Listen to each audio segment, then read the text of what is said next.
Russia's ambassador to the UK, Andrei Kelin, has asserted that Ukraine's army is facing a critical situation, claiming that combat units are severely understaffed and experiencing daily retreats.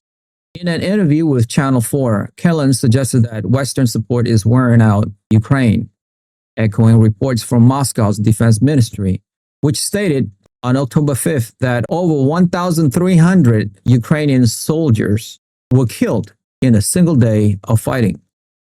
The Russian Ministry of Defense also reported striking Ukrainian defense plants and power infrastructure with precision Kinzhal missiles.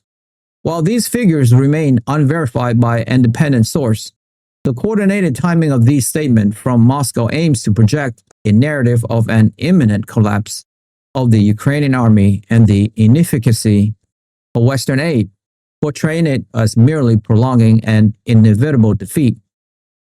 Heavy fighting between Russian and Ukrainian forces persists on Monday, with Russia claiming to have gained control of a settlement in the Kharkiv region and reporting extensive destruction of Ukrainian military equipment.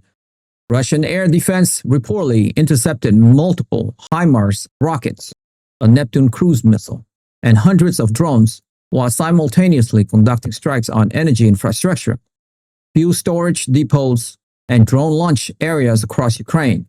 In response, Ukraine reported over 230 combat encounters with its air force, artillery, and missile units targeting Russian concentration.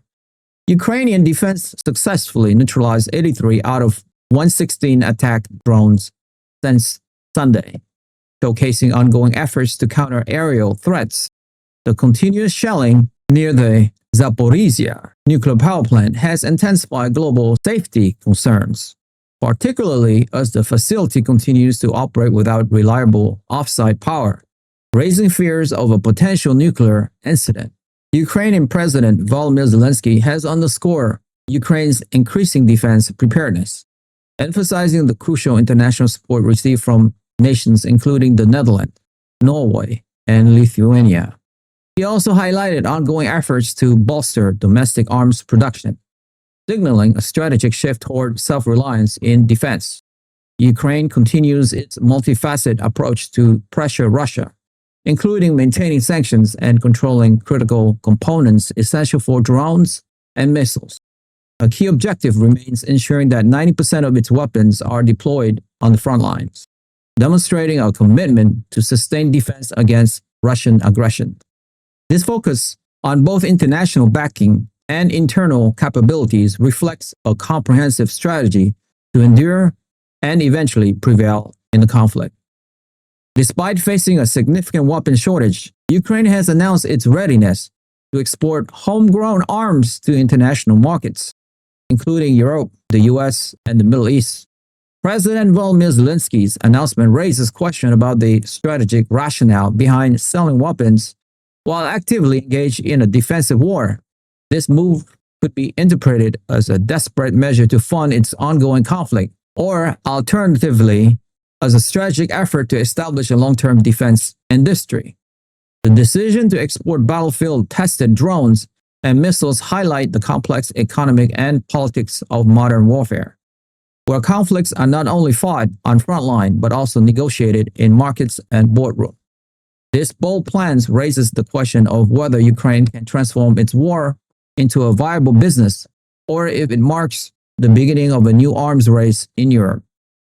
If you have made it this far, congratulations, you have unlocked the truth. I want to ask you a quick question though. Considering Russia's claim of critical losses for Ukraine's army and ongoing heavy fighting, and Zelensky complaining that there aren't enough weapons to fight, and now President Zelensky is planning to export Ukraine's own domestically produced weapon to international markets, while facing shortage of weapons and still in the midst of a severe conflict. Isn't that odd? And why? Join the debate. We want to hear your insightful opinion on where this is all heading in our community. Share your thoughts in the comments below. Like the video, hit the notification, and most importantly, subscribe. I'll see you guys in the next one.